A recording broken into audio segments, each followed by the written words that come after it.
how to fix Cash App decline for your protection. Hey everyone, welcome back. In this video, I will show you how can you fix the problem like Cash App decline for your protection. So let's get started. At first, you'll have to open up Cash App with your account.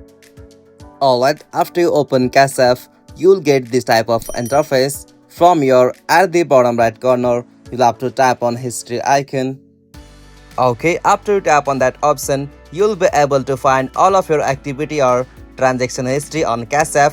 From here, you'll have to just find out that decline or pending transaction on Cash App, and after you find it, tap on that option review just at the right hand side.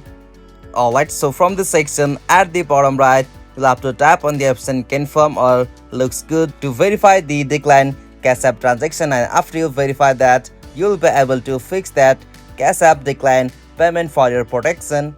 Hope you found this video helpful to you, and please don't forget to give a like and subscribe to our YouTube channel for more quick and short tutorial like this. Thank you for watching this video.